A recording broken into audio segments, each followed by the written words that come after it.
Hola, ¿qué tal? Esto es Todo Noticias Digitales. Saluda Ricardo Somarriba en una nueva jornada informativa donde nosotros le vamos a mostrar las informaciones más importantes correspondientes a la región centroamericana. Ya está ahí en espera Catherine Reyes de Panamá, también está Jessica Freites desde México y también se encuentra con nosotros en estudio Roberto Collado, quien nos va a informar sobre la incidencia del COVID-19 en Nicaragua. Recuerde que usted nos puede ver en las diferentes plataformas aliadas, en estas alianzas informativas que nosotros tenemos en Nicaragua. Usted nos puede ver a través de La Lupa, Costal, Pinolero, Metro Noticias y también se une a esta nueva alianza el noticiero Primer Orden. En Costa Rica usted nos puede ver, recuerde que nos puede ver a través de nuestra plataforma de Todo Noticias Digital, también en Gemelos Producciones, y los domingos a partir de las 7 de la noche nos puede ver a través de Canal 9 de Telered y Telesistema. También en Estados Unidos usted nos podrá ver a través de TLCN, el medio de comunicación de los habla hispana allá en Estados Unidos. Nosotros le agradecemos a usted que en este momento comparta esta transmisión en vivo para que llegue a más usuarios, para que llegue a más seguidores y puedan informarse. Nosotros iniciamos de una vez con las informaciones correspondientes en Costa Rica, ya que la Fuerza Pública Costarricense en sus operativos que realiza de manera en todo el territorio nacional, ya sea en las vías terrestres, marítimas y aéreas, logró realizar un operativo en el mar donde capturó a 11 personas que trataban de trasegar tortugas. Estas imágenes son inéditas, proporcionadas a través del sistema de prensa de la Fuerza Pública de Costa Rica. Veamos las imágenes. En estos momentos persecución, embarcación que estaba arponeando según los informes de los compañeros que están en tabla. Se le va a hacer abordaje.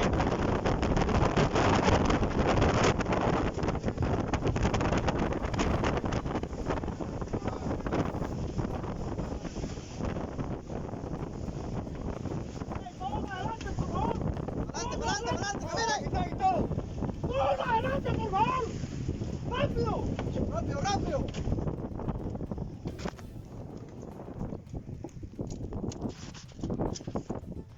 ¡Manos suyas!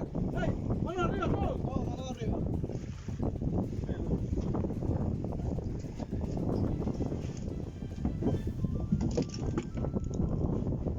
¿Se pueden ver las manos? Sí, señor.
hacia allá, acostado, con la boca para abajo. ¿Pero por qué si no se Es una orden, papito. Sí.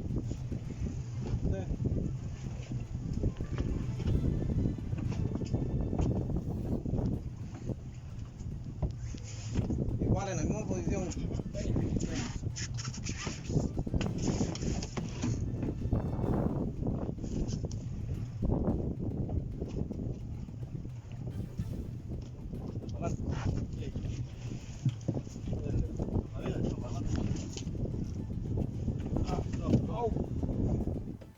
Y seguimos hablando desafortunadamente de delitos cometidos aquí en Costa Rica, porque ustedes las imágenes que van a ver a continuación se trata de un asalto en una unidad de transporte público. Esto sucedió en Heredia y las imágenes fueron captadas con los videos, las cámaras de seguridad que contienen estas unidades de transporte público. Así que tras ver estos videos usted puede dimensionar la medida y también el nivel de delincuencia que se ha incrementado en el país. Veamos las siguientes imágenes.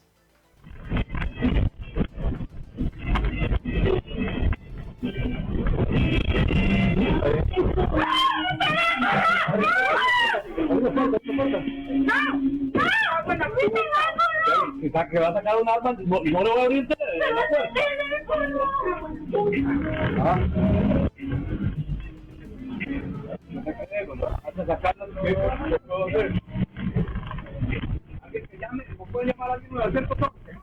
Bueno, el llamado de Todo Noticias Digital es que usted tenga mucho cuidado ahora que hay diferentes restricciones sanitarias, que también hay restricciones vehiculares y en muchas ocasiones las paradas de autobuses se encuentran vacías. Entonces usted trate de tomar sus medidas para que no sea víctima de robo en estos momentos donde el mundo está atravesando una crisis debido a un virus, al virus que es el coronavirus, el COVID-19, y hay que tomar también las medidas, además de las medidas sanitarias, también las medidas de seguridad para no ser víctimas de robo. Seguimos hablando de Costa Rica porque en la Cruz de Guanacaste un grupo de migrantes incendiaron unos campamentos donde se encontraban refugiados. Estos campamentos lo dispone la Dirección de Migración y Extranjería para mantener migrantes de manera temporal en su paso por el país. Estos migrantes son migrantes extrarregionales y según información extraoficial que nosotros tuvimos con la Dirección de Migración y Extranjería se tratan de haitianos, así que miremos las imágenes del incendio y posterior las declaraciones de un funcionario de la Dirección de Migración y Extranjería. Sí, son tiendas de campaña, es un centro de atención temporal para migrantes. No, creo que no sé honestamente.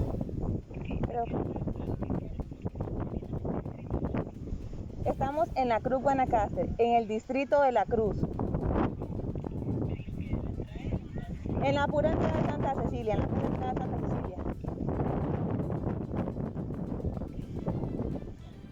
El día de hoy, la Policía Profesional de Migración ha tenido que atender hechos violentos y disturbios ocasionados en el Centro de Atención Temporal para Personas Migrantes, ubicado en la Cruz de Guanacaste. Estas personas migrantes que permanecen en dicho lugar han iniciado bloqueos en la Ruta 1, la carretera que lleva hacia el sector de Peñas Blancas, así como iniciaron incendios contra las estructuras en las cuales permanecen. Es importante indicar que la Policía de Migración y el Gobierno de Costa Rica ha venido dándole a estas personas todo lo necesario para que puedan permanecer en el territorio nacional a pesar de la pandemia. Sin embargo, el día de hoy se presentan estos hechos violentos que atentan contra la integridad física de todas las personas que permanecen en el lugar, así como de la de los funcionarios que se mantienen atendiéndolos. Este tipo de actos no se van a tolerar, este tipo de actos no son de recibo para las autoridades costarricenses y vamos a hacer todo lo necesario para evitarlos. Así también se mantienen líneas de diálogo con estas personas para que comprendan de que el cierre no es de Costa Rica, sino que es un cierre regional y que ellos, al igual que las otras personas que se mantienen en los diferentes países de la región, deben de permanecer hasta el tanto se termine esta situación para que ellos puedan continuar con su objetivo. Cambiamos totalmente de tema porque en esta semana el ministro de Hacienda de Costa Rica se presentó ante los diputados de la República de Costa Rica. Esto para presentar el tercer presupuesto extraordinario en el contexto de la pandemia del COVID-19. Allí los diputados, los legisladores, cuestionaron este presupuesto extraordinario emitido por Hacienda de Costa Rica. ¿Cuánto es la reducción neta de este presupuesto extraordinario a la luz del artículo 2 y 4? No solamente que me haga referencia al artículo 4, porque eso sí lo tenemos clarísimo, sino a la luz del artículo 2 y 4 de conformidad con los rubros que efectivamente usted entregó en este presupuesto. La reducción neta, reitero, es de 275.000 millones en lo que tiene que ver propiamente con recorte presupuestario, más 52.800 en lo que tiene que ver con disminución de ingresos. El enfoque que uno le quiera dar puede ser variado. Aquí la realidad es que el Estado está haciendo un esfuerzo y ese esfuerzo es de un tamaño de 275.000 millones en lo que es propiamente recorte presupuestario y en la parte de disminución de ingresos 52.000 millones más. Subejecución de algunas partidas para todas las instituciones, como se aprobó vía moción en el presupuesto extraordinario anterior, el cual denegamos, para recortar más y reducir el déficit fiscal que va a llegar aproximadamente al 9.7%. Y todo esto se los digo porque los saldos en caja única del Estado para hoy llegan a 1.2 billones de colones. El gobierno se endeuda, paga intereses y las instituciones no ejecutan. ¿Qué considera de esto? ¿Qué podemos hacer para solucionar este asunto? Parte de lo que estamos haciendo en este momento tiene que ver con una lucha que estamos dando con algunas instituciones para que finalmente puedan llevar su dinero, los montos que tienen en este momento y que no están utilizando, que los lleven a caja única. El hecho de que mantengan eso en caja única es beneficioso para el Ministerio de Hacienda, para el Estado costarricense, porque nos agiliza el flujo de caja a nosotros, pero en general, si nos referimos a la situación de su ejecución, yo me preocuparía sobre todo desde el punto de vista de que el gasto que estén haciendo sea un gasto eficiente y que si es necesario, en este caso, subejecutar, la subejecución más bien sea una subejecución que podamos utilizar para disminuir la deuda del Estado y para apoyar el esfuerzo en la lucha contra la enfermedad, en el caso con 9.969 casos cerró Costa Rica de COVID-19 este viernes. Debido a este incremento que ha venido teniendo Costa Rica en las últimas semanas y las restricciones, también los pronunciamientos sobre alerta naranja en diferentes cantones del país, la ministra de los ministerios de Costa Rica en conjunto lograron llegar a un acuerdo para que se amplíe lo que ellos han denominado como el martillo. Este martillo significa la ampliación de medidas de restricción sanitaria, también el cierre de algunos comercios de atención al público, y esto afecta meramente al corazón del comercio costarricense, como lo es su capital, San José. Escuchemos de qué medidas estamos hablando nuevamente para los diferentes cantones y también para el gran área metropolitana. Me corresponde señalar cuáles son los establecimientos que están habilitados para la atención al público. Aquí en el Cantón Naranja corresponde señalar que son los supermercados, abastecedores, pulperías y minisúper. En la sección que tiene que ver con las ventas de alimentos, bebidas, abarrotes, suministros de limpieza, higiene y necesidades básicas, las panaderías, las carnicerías y verdulerías, la venta de insumos agropecuarios, veterinarios y de higiene, la comercialización de productos agrícolas, pecuarios, pesca y acuicultura, lavanderías, ferreterías, cerrajerías, vidrieras, Riteve, reparación de automotores, equipo y maquinaria, lubricentros, venta de repuestos, servicios bancarios y financieros, así como funerarias y capillas de velación, todo con un aforo al 50%. Asimismo, el servicio a domicilio en cualquier modalidad, los establecimientos de salud públicos y privados, las clínicas veterinarias, las farmacias, las ferias del agricultor con la franja diferenciada para personas adultas mayores, la recolección de residuos, abastecimiento de combustibles, venta de lotería, estacionamientos o parqueos públicos, centros de atención de personas en condición de vulnerabilidad y dependencia, guarderías públicas, privadas o mixtas que estén tuteladas por el CAI o por el MEP, los hoteles con un 50% de aforo y los moteles. En el caso de los cantones en alerta amarilla, los establecimientos habilitados corresponden a la fase 3 de apertura.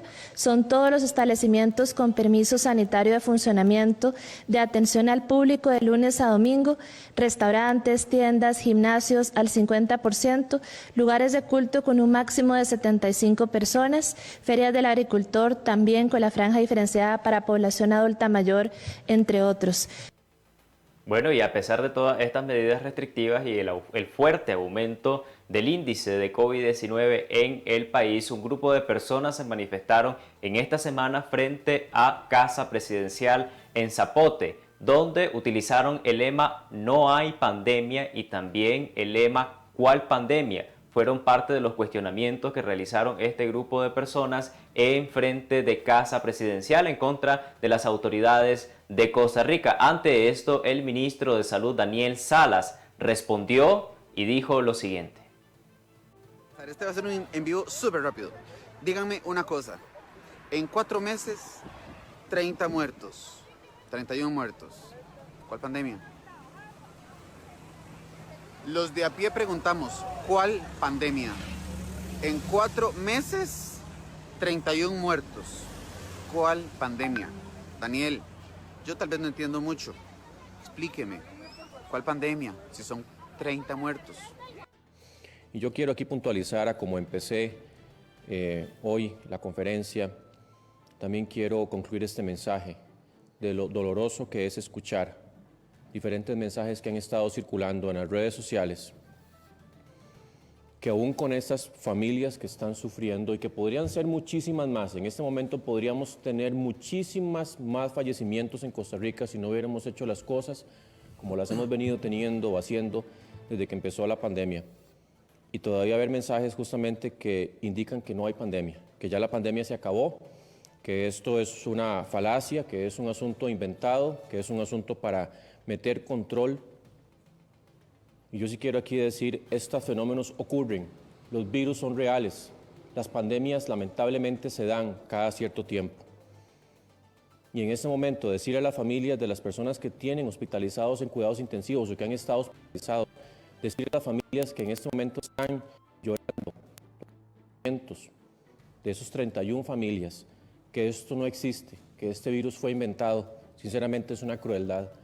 Es un desprecio a la vida humana. Así que en este caso, de verdad, yo lamento mucho y veo con mucho dolor que existan este tipo de mensajes, este tipo de manifestaciones diciendo que no hay pandemia. Y les aseguro que sí es cierto, en Costa Rica fallecen muchísimas más personas por otras causas de lo que llevamos hasta el momento, que son 31 fallecimientos, como le digo, todos muy lamentables, pero tendríamos en este momento muchísimos más y podemos tener muchísimos más si bajamos la guardia, si empezamos a pensar que esto no existe y que podemos salir y hacer lo que siempre hemos hecho, sin ningún protocolo sanitario, sin ninguna medida especial. La Sala de Análisis de Situación Nacional prevé que para el 14 de agosto del año 2020 por lo menos hayan más de 100,000 casos positivos por COVID-19 si se sigue con el mismo ritmo que se ha venido presentando los casos diarios de COVID-19. También hablaron en esta conferencia de prensa que por lo menos 300 personas estarían internadas en la unidad de cuidados intensivos y las muertes también aumentarían. Y que básicamente lo que nosotros hacemos es presentar mediante datos actualizados, que de hecho estos datos los estamos viendo en tiempo real prácticamente en la sala, donde nosotros empezamos a ver acciones y situaciones de todo lo que se está haciendo en el país y cómo eso puede impactar en las distintas instituciones nacionales. Entonces, ya, si tal vez pasar a la presentación, ya en estas diapositivas que ustedes tienen aquí en pantalla, ya se incorporan las acciones que el gobierno definió para la semana previa y básicamente nosotros estamos viendo un reflejo de lo que ocurriría en el país, de seguir el curso que hasta la fecha hemos tenido.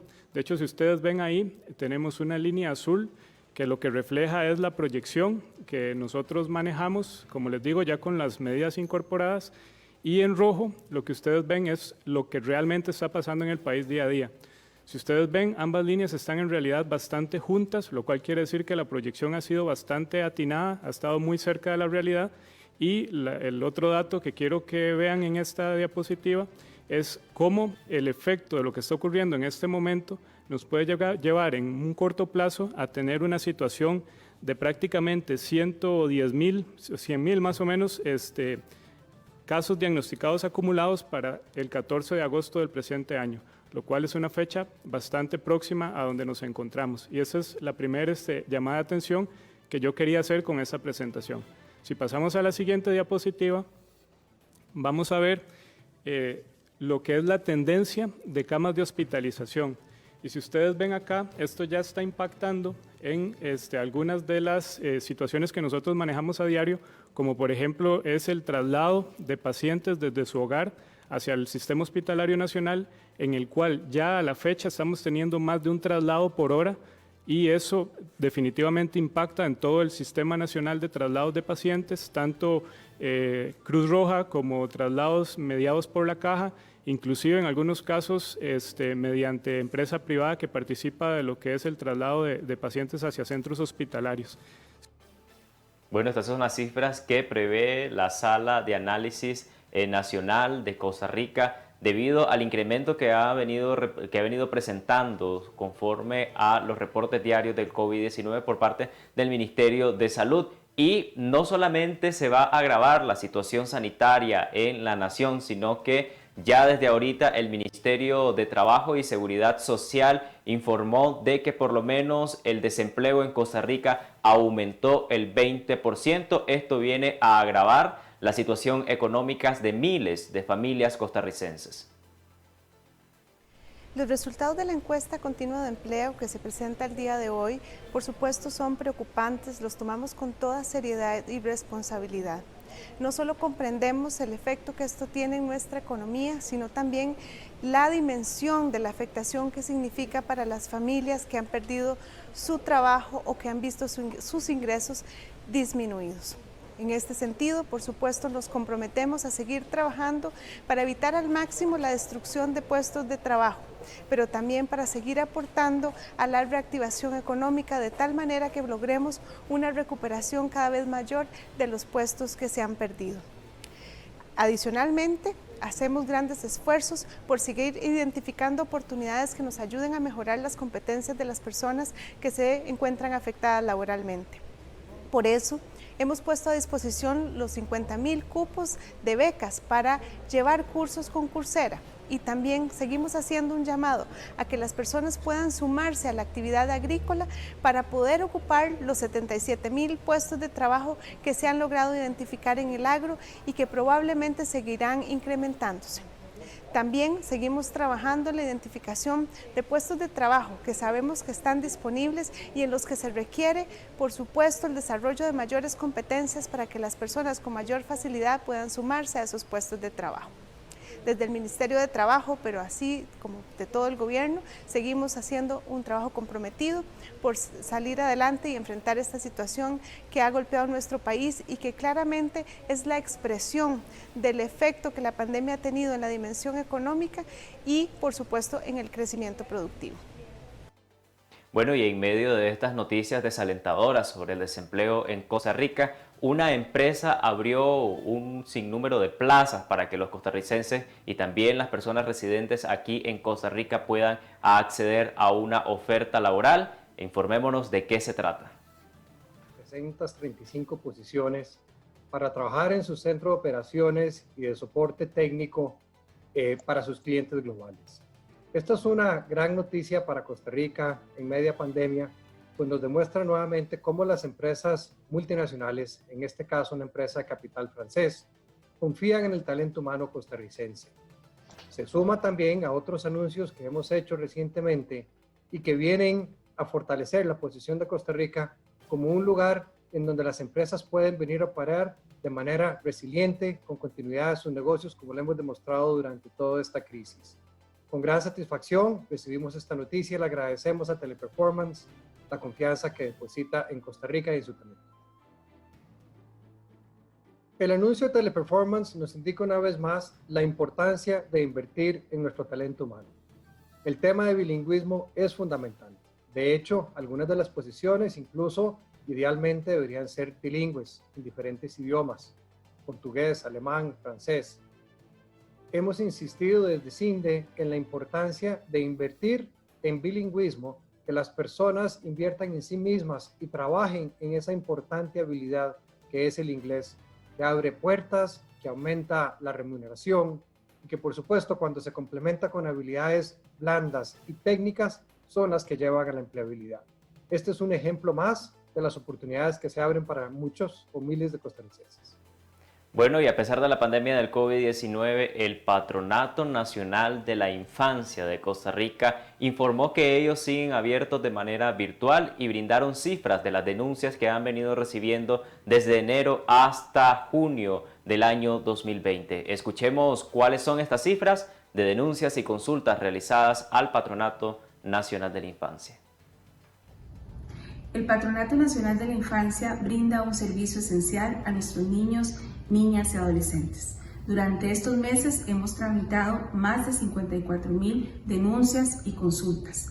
Así como en tiempos de pandemia y distanciamiento social, hemos puesto a disposición de los niños y las niñas, su familia y la sociedad una serie de medios de comunicación. La línea 1147 gratuita, la 226-26-26 de la adolescente madre, así como el servicio de WhatsApp 8989-1147 se suma a las líneas de Facebook, de Twitter y de Instagram que ya pertenecen a la institución. Por otro lado, también hemos habilitado el servicio 24/7 en distintas direcciones regionales del país, de manera que se puedan atender las situaciones de emergencia de nuestros niños y niñas 24/7, los 365 días del año. Ya funciona en San José, en Alajuela, en Brunca, en Limón y Cartago, y esperamos este año terminar en todas las regiones del Patronato Nacional de la Infancia. Adicionalmente, el servicio de asistencia sanitaria temporal en las distintas regiones se ha puesto a disposición de todos aquellos casos de niños y niñas que pudieran tener una situación de riesgo o de contagio en atención del COVID. Seguimos trabajando con nuestros niños, niñas y adolescentes. Bueno, cambiamos totalmente de tema porque la Caja Costarricense de Seguro Social, en conjunto con el Instituto Nacional de Seguro, firmaron un acuerdo para atender a pacientes COVID-19 en el Hospital del Trauma. Este convenio significaría que se van a estar aplicando pruebas y también van a estar atendiendo a todas las personas en el contexto epidemiológico que vive el país a causa del impacto del virus SARS-CoV-2. Es primordial reforzar la cooperación, decía el doctor Mario Ruiz, para la cooperación interinstitucional para evitar la saturación de servicios de salud, en especial las unidades de cuidados intensivos.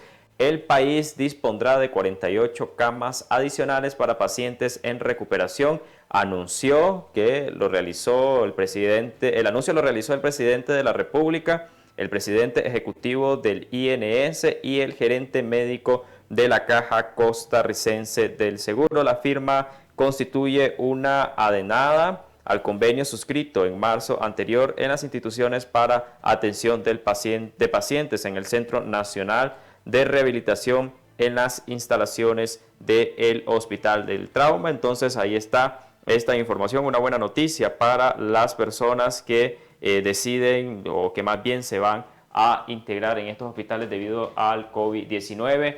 Es una esperanza al saber de que el país se ha venido preparando de manera de manera precavida, por decir así, en cuanto a la atención a pacientes COVID-19 y esto va a permitir que no se saturen los centros hospitalarios. Y en esta ocasión nosotros también vamos a informar sobre una firma de una ley que realizaron autoridades del Ministerio del Trabajo que comprende esta firma y es precisamente trasladar los feriados desde el 2020 hasta el 2024 a los días lunes. Esto permitiría tener un fin de semana largo y ayudaría a la promoción y a la visita de centros turísticos en los circuitos turísticos de Costa Rica. Reconocemos el esfuerzo que ha hecho la Asamblea Legislativa por aprobar esta iniciativa que finalmente se convierte en ley y que contribuye a la reactivación económica. Confiamos en que este tipo de esfuerzos y de iniciativas habilite al sector turístico para poder permitir que los costarricenses y los habitantes del país puedan contribuir con su aporte a la dinamización de la actividad productiva en los territorios del país. Sabemos que a partir de esta contribución que podemos hacer al visitar los territorios, podemos sumar a su vez a la recuperación del empleo. Así que vemos en esta iniciativa una gran contribución para la recuperación de la actividad económica y por supuesto de los puestos de trabajo en nuestro país. Bueno, y lo decía el ministro de Turismo, nosotros realizamos una entrevista en esta semana con el ministro de Turismo y nos hablaba que es importante el turismo internacional porque significa un gran porcentaje en cuanto a la percepción de la entrada económica a nivel nacional, pero también ellos abordaban que en este momento es importante incentivar el turismo nacional y con esto han venido realizando una serie de medidas y han venido también haciendo una coordinación con la empresa privada y el sector público para impulsar este rubro del turismo. Pero abordamos la parte también de la apertura del aeropuerto internacional que se dará este 1 de agosto. Con esto, el ministro de Turismo dijo que se van a venir implementando diferentes protocolos para el recibimiento de del turismo internacional en esta nación. El traslado de los feriados que caen entre semana a los fines de semana crea una nueva motivación para que el costarricense pueda disfrutar de su país y aquellos costarricenses que que tengan la posibilidad de viajar dentro de Costa Rica lo hagan de una manera por supuesto segura, siguiendo todos los protocolos que nos pide el Ministerio de Salud. Pero viajar dentro de Costa Rica también es una forma de hacer patria, porque es una forma de ayudarle a cientos de pequeñas y medianas empresas turísticas a reactivarse, que son fundamentales para nuestro sector y recordemos que el sector turismo encadena la reactivación del resto de la economía. Yo de verdad quiero dar un agradecimiento a esta Asamblea Legislativa que ha demostrado una y otra vez tener la conciencia sobre la importancia del sector turismo para reactivar la economía. Sin duda la apertura de la posibilidad a vuelos internacionales es una prioridad porque es una señal muy clara que podemos dar y un paso muy certero que debemos de dar para una reactivación gradual de la actividad turística internacional. Hay una realidad, ¿verdad? Y es que todos nuestros mercados de origen están en crisis también. Entonces, lo que no podemos ser irresponsables es en decirle al país: mire, estamos trabajando en abrir los vuelos internacionales porque a 3-4 meses ya vamos a tener las mismas cantidades de personas arribando al país que teníamos antes. Eso no va a suceder. Pero para que llegue la cantidad que pueda llegar, necesitamos abrir esa posibilidad. Y ahí, como en casi todos los temas que estamos discutiendo en estos momentos, Ricardo, hay una gran interrelación de sectores. Hay una coordinación con la Dirección General de Aviación Civil, hay una coordinación con las autoridades de salud, hay una coordinación hasta con el Ministerio de Relaciones Exteriores para que haya la posibilidad de acuerdos bilaterales con países para que nos permitamos el flujo de turistas de un lugar a otro. Además, con el propio operador de los aeropuertos internacionales en Costa Rica. Los operadores de los aeropuertos internacionales cumplen un papel fundamental en que los protocolos de prevención del contagio se sigan al pie de la letra en los dos aeropuertos, porque eso al final es protección de la salud y la vida de los costarricenses, protección de la salud y la vida de los turistas que están viniendo en esos vuelos y nos van a permitir la continuidad de estas acciones que estamos tomando. Por supuesto, nosotros vamos a abordar con más profundidad este tema y vamos a ver qué es lo que pasará previo al 1 de agosto con la apertura de los 2 aeropuertos en Costa Rica y el inicio de la reactivación del rubro turístico en el país, pero vamos a poner un punto y aparte para hablar sobre nuestra región y también sobre México, porque ya se encuentra con nosotros Jessie Freites ya se encuentra para hablar sobre todo lo que ha sucedido en México y por supuesto la incidencia del COVID-19 en este país. Hola, ¿qué tal, Jessie? Muchas gracias por el pase, Ricardo. Un gusto encontrarnos de nuevo. Un saludo a todos los amigos de Todo Noticias Digital. Comienzo informándoles que el Gobierno de México recortó el presupuesto del Instituto de las Mujeres y Mujeres y con esta medida deja a los estados sin recursos contra el machismo. Los recortes son de 151 millones de pesos, es decir, 6.7 millones de dólares, como ordena el decreto de austeridad que aprobó el presidente Andrés Manuel López Obrador. La secretaria de Gobernación, Olga Sánchez Cordero, ha pedido que se haga un esfuerzo y dice textualmente: con menos hay que hacer más o por lo menos con menos hay que hacer lo que se hacía antes. Hay que recordar que México es un país que registra al menos 10 feminicidios al día y que durante la pandemia se ha incrementado un 80% las llamadas de las mujeres a los teléfonos de auxilio según la Red Nacional de Refugios. Pasamos a otra información y es que el precio de la renta de viviendas en México ha bajado en medio de la pandemia por primera vez en casi 50 años. En promedio, el precio de la renta de las viviendas se redujo un 0.04% en junio con relación a mayo del presente año, de acuerdo con la información reflejada por el Índice Nacional de Precios al Consumidor. Pero además pasamos a información que tiene que ver con el INEGI, es que la Secretaría de Salud informó que se reanudan los censos y encuestas realizadas en el territorio mexicano por el Instituto Nacional de Estadística, Geografía e Informática. Es decir, van a empezar nuevamente los censos y indicó la institución que se van a tomar las medidas necesarias para que las personas que vayan casa por casa a censar pues tengan todo lo necesario para no contagiarse. Veremos cómo se desenvuelve esto. Además, comentarles que en México hay un total de 7.574 decesos por coronavirus, pero además se registran 324.041 casos confirmados y acumulados y 48.857 contagios activos. Esta es la cifra oficial. Ante esta situación, México está interesado oficialmente en participar en el programa de financiación COVAX Facility, que es un mecanismo de obtención de las vacunas contra el nuevo coronavirus.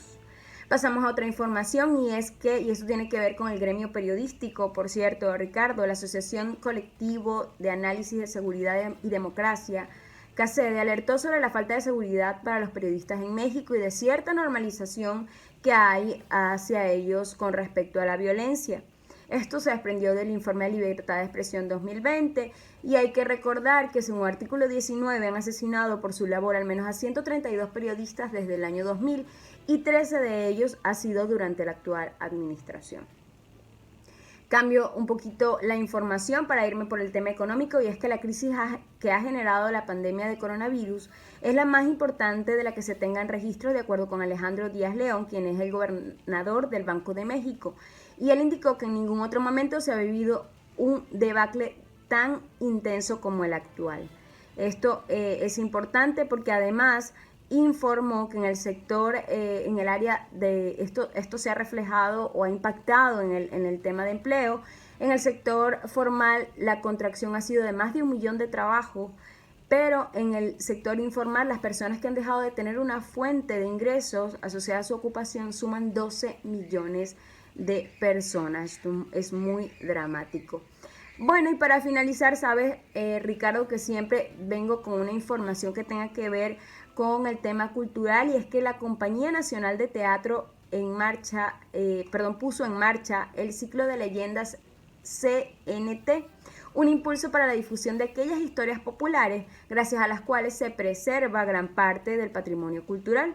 Este ciclo además constituye una estrategia de aprendizaje virtual, pues las historias forman parte de los contenidos lúdicos y formativos impulsados por la Secretaría de Educación.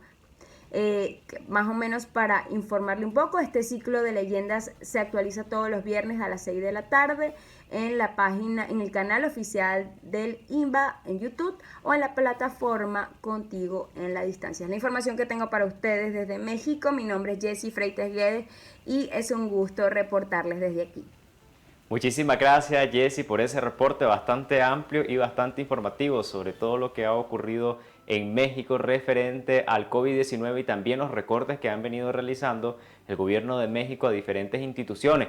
Y aquí yo quiero tomarme un poquito de tiempo, porque desafortunadamente en México, como decía Jessie, cada día se reportan 10 femicidios y al hacer un recorte a estas instituciones de la mujer, pone todavía aún más vulnerable la situación de las mujeres en este país, reconociendo que México es uno de los países donde más violencia de género hay en esta nación. Nosotros pasamos de México hacia Nicaragua porque ya se encuentra al otro lado del estudio Roberto Collado. Roberto Collado va a hablar con nosotros sobre unas sanciones que se impusieron esta semana por parte del gobierno. Hola, ¿qué tal, Ricardo? Hola, ¿qué tal, amigos? A todos ustedes que se están informando a esta hora a través de Todo Noticias Digital. Esta semana traemos en nuestro bloque de información de Nicaragua una agenda muy apretada. Precisamente estaremos hablando sobre los efectos que está llevando consigo mismo la pandemia del COVID-19 en Nicaragua y por supuesto cómo se han estado desarrollando los distintos escenarios, ya que nos encontramos en un año preelectoral. Algunas de los comunicados que el Consejo Supremo Electoral ha anunciado precisamente para que los diferentes partidos políticos, la prórroga, precisamente puedan establecer y puedan obtener su personería jurídica. Vamos a iniciar, sí, hablando precisamente del resumen semanal que ha brindado el Ministerio de Salud en relación a la pandemia del COVID-19. En la semana del 7 al 14 de julio, el MINSA detectó 301 casos de coronavirus y registró 8 muertes por la pandemia en Nicaragua. Datos extraoficiales y denuncias de familiares indican absolutamente lo contrario. En conferencia de prensa, el Ministerio de Salud elevó este martes a 3.147 los casos de coronavirus y a 99 las muertes reconocidas oficialmente por la pandemia en Nicaragua. Los datos se contrastan con los del Independiente Observatorio Ciudadano, que en base a reportes médicos y denuncias de familiares y personas afectadas ha documentado 7.402 casos y 2.087 muertes.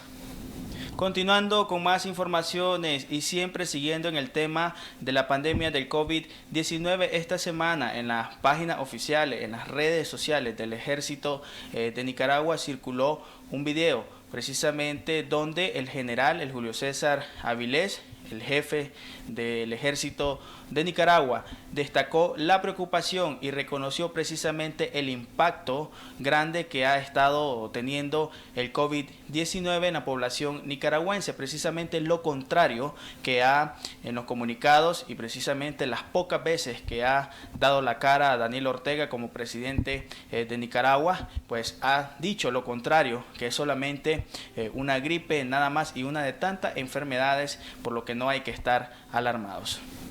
Avilés compareció tomando medidas de prevención como el uso de mascarillas y guantes, según se aprecia en un video subido al canal de YouTube de la institución castrense. El jefe del ejército elogió al personal de salud que integran el cuerpo médico, en particular los que laboran en el Hospital Militar Alejandro Dávila Bolaños, por participar en una jornada de prevención y combate. Sin embargo, desde el régimen se practica todo lo contrario al promover actividades masivas.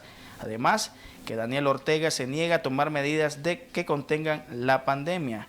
Avilés se dirigió a los médicos del ejército en momentos que se cuestiona otra desaparición del dictador Daniel Ortega, que cumplió hoy 39 días sin dar la cara a los ciudadanos en plena emergencia sanitaria.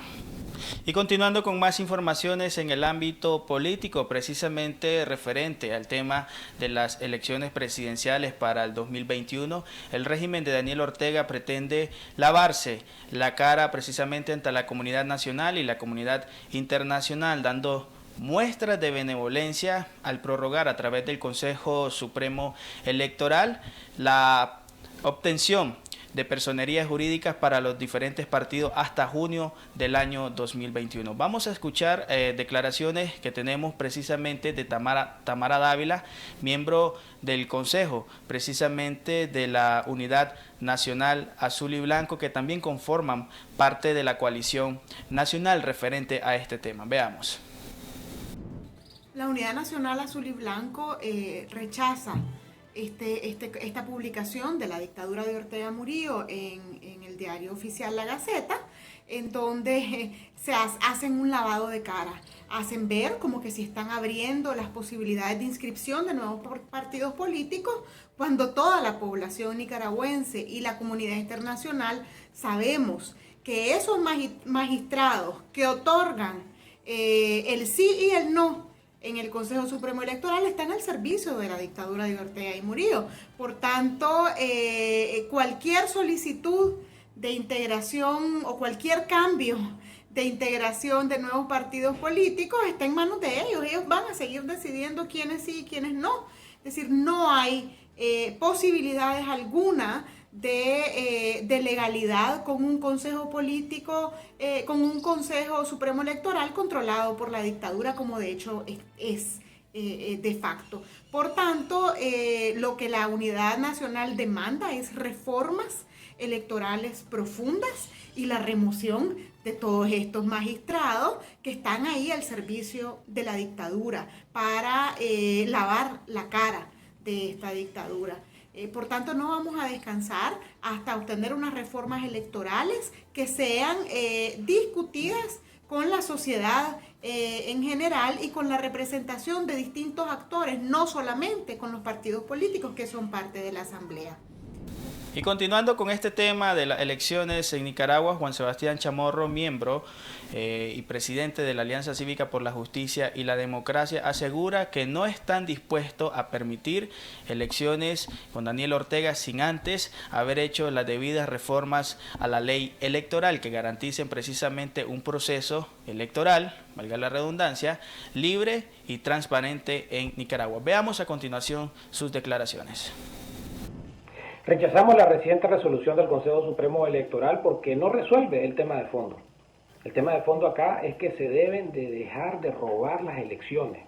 Y para que se dejen de robar las elecciones son necesarias reformas electorales profundas, que incluyen, entre otras cosas, por ejemplo, la remoción de los magistrados del Consejo Supremo Electoral y la sustitución por ciudadanos de probidad, que se permita la observación irrestricta nacional e internacional, que se limpie el padrón electoral, que se flexibilicen los requisitos para conformar alianzas electorales, para eliminar el bipartidismo. Esos son algunos de los elementos que hemos estado diciendo que son necesarios para tener un sistema electoral de acorde con los estándares internacionales y no una reforma cosmética de simplemente ampliar un plazo que lo que promueve, por un lado, va a ser mayor zancudismo, regalando personería jurídica, y en segundo lugar, llamando la atención a otros temas que no son los fundamentales de las reformas electorales profundas que hemos venido promoviendo y que demanda la ciudadanía nicaragüense.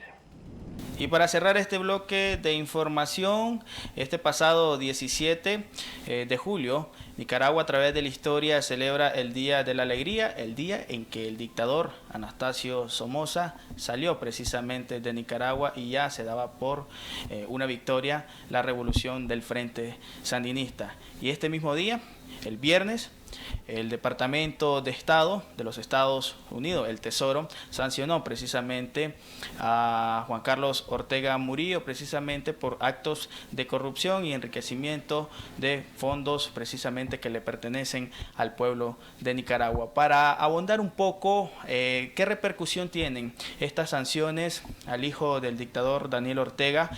Tenemos en estos precisos momentos a Juan Bosco Torres, quien es experto del derecho internacional, para abundar un poco precisamente sobre los efectos que traerían estas sanciones a este círculo cercano de la pareja presidencial. Veamos. ¿Cuál es la lectura de las sanciones aplicadas por Estados Unidos al hijo de Ortega Murillo, Juan Carlos Ortega Murillo, y a las empresas de publicidad? Número uno, que estas empresas de publicidad han participado de ese conglomerado de instituciones público-privadas en actos de corrupción. Al mismo tiempo, las empresas no están alineadas a la ley de telecomunicaciones. Número 2, tomar en consideración que Estados Unidos ha venido analizando el modus operandi de la dictadura, que ha pasado de disminuir las políticas represivas visibles a utilizar la estrategia de la deformación jurídica, que ha sido como el artífice en estos últimos años antes de abril del 2018. Y deformación jurídica porque la interpretación jurídica que hacen las instituciones no está pegada al principio de legalidad. Y por último, la proyección política que ha venido a trascender a Juan Carlos Ortega Murillo, que posiblemente se tenía la intención de que fuese uno de los dirigentes para optar a cargos públicos. Que estas sanciones han venido a aprovecharse por la coalición nacional es demasiado complicado hasta el momento definir la verdadera consolidación de la coalición nacional por los mismos caballos de Troya que están dentro de la coalición nacional, y eso repercute dentro de su proyección política y dentro de la comunicación política que están ejerciendo actualmente. Es todo lo que tengo por mi parte. Ricardo, regreso nuevamente con vos al otro lado del estudio, pero antes quiero recordarles a todos nuestros amigos que se informan a través de Todo Noticias Digital, que pueden informarse con nosotros a través de nuestras redes sociales. Salimos como Todo Noticias Digital en Facebook, en Instagram, en Twitter y también en nuestro canal de YouTube. Ricardo. Así es, ustedes entonces háganle caso a Roberto, comiéncenos a seguir en nuestras redes sociales y en nuestras plataformas para que se mantenga informado sobre todo lo que sucede en Costa Rica y también en la región centroamericana. Somos el primer noticiero a nivel de la región centroamericana. Pasamos de Nicaragua para Panamá. En Panamá se encuentra Catherine Reyes. Ella nos va a abordar sobre una negativa que ha reaccionado el gobierno panameño para la apertura de su aeropuerto internacional. Hola, ¿qué tal, Catherine? Buenas noches, Ricardo. Buenas noches, amigos de Todo Noticias Digital. En esta semana, el gobierno de Panamá extendió la prohibición de vuelos comerciales hasta el 21 de agosto. Por medio de un comunicado oficial se hizo del conocimiento público que quedan suspendidos por 30 días la llegada y la salida de todos los vuelos internacionales al país, exceptuándose los vuelos humanitarios y aquellos necesarios para transportar carga y productos, equipos médicos hospitalarios, medicamentos, vacunas y otros insumos de salud pública. Cabe señalar que desde el pasado 23 de marzo, los vuelos comerciales y de pasajeros fueron suspendidos por motivos sanitarios a fin de contrarrestar los contagios del COVID-19. En un principio, el plan era reiniciar la actividad en el aeropuerto el 23 de mayo, pero por el alto número de personas infectadas, la apertura se ha venido posponiendo de mes en mes prácticamente. A pesar de las gestiones que ha hecho la empresa privada y las aerolíneas para reiniciar operaciones y retomar los vuelos, el gobierno ha tomado la decisión de mantener cerrada esta actividad. Y mientras el aeropuerto continúe parcialmente cerrado, la administración del mismo anunció que solicitará al Ministerio de Trabajo y Desarrollo Laboral la suspensión temporal de un considerable número de colaboradores por 30 días más. Reporto desde la ciudad de Panamá. Volvemos con vos, Ricardo, a Estudios Centrales. Gracias, Catherine Reyes. Era Catherine Reyes quien nos informaba sobre la incidencia del COVID-19 y también sobre este retroceso a la apertura del aeropuerto internacional por parte del presidente de Panamá. Nosotros pasamos de Panamá a El Salvador porque desafortunadamente en este país muchos médicos han tenido que despedirse de sus colegas, trabajadores de la salud debido a la pandemia del COVID-19. Recordemos que los médicos son los que están en primera línea de fuego frente a esta pandemia que ha azotado a todo el mundo. A continuación vamos a ver imágenes donde un médico despide a su colega en medio de la lluvia. En medio de la lluvia es un escenario bastante nostálgico donde usted puede ver la situación que están viviendo los médicos alrededor del mundo.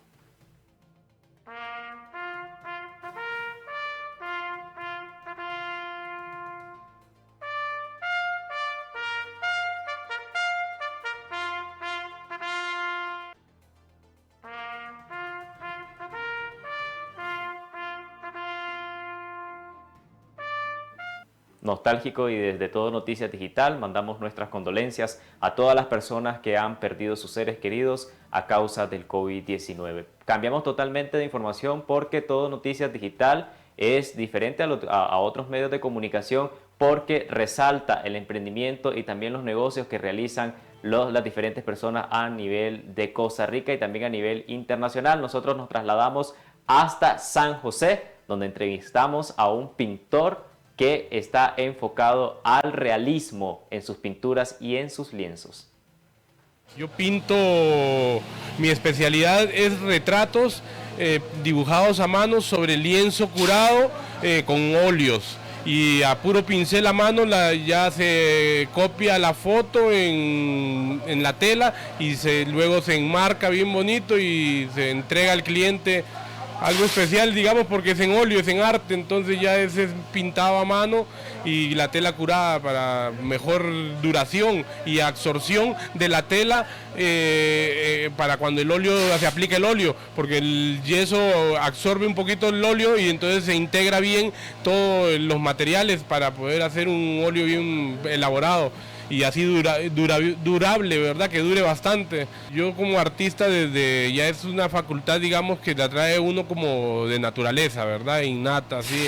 Entonces, luego yo trabajé, digamos, mucho con la cerámica, digamos, lo que es el yeso frío.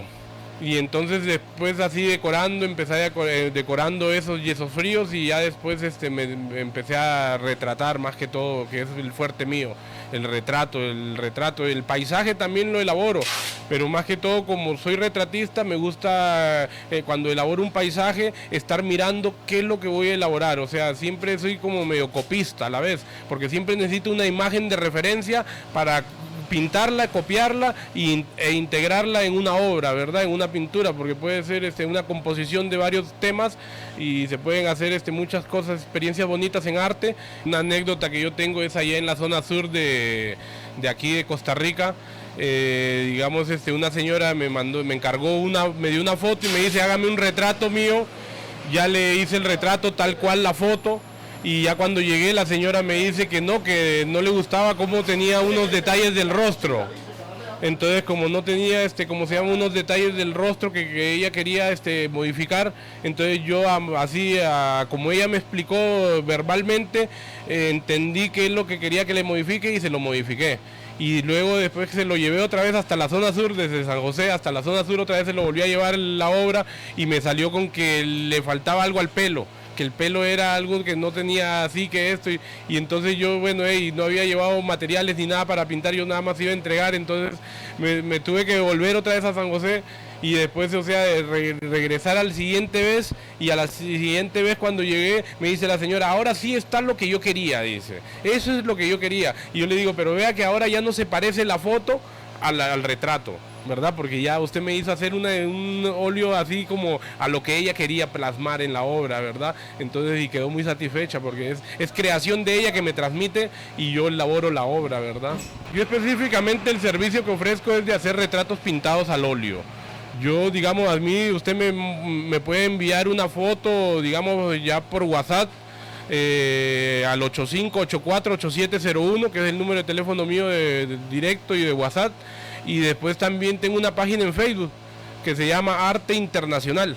Entonces en esa página de Facebook Arte Internacional también ahí aparece mi número de teléfono y todos los detalles en los cuales me pueden contactar y enviar fotos, y también en la página de Facebook pueden ver obras que ya se han hecho. Entonces así de varios clientes, entonces también eso es algo bonito, así entrar ahí y poder, si me pueden comunicar por ahí también, con mucho gusto, ¿verdad? Que es lo que más utilizo. Pues la solicitud más bonita sería que valoren el arte, porque son trabajos hechos a mano, a pulso, dibujados, entonces son obras únicas, porque si usted me da una foto, otra experiencia así pequeña que tuve con un cliente que me dio una foto y me dice, hágame 7 cuadros de la misma foto, ¿verdad?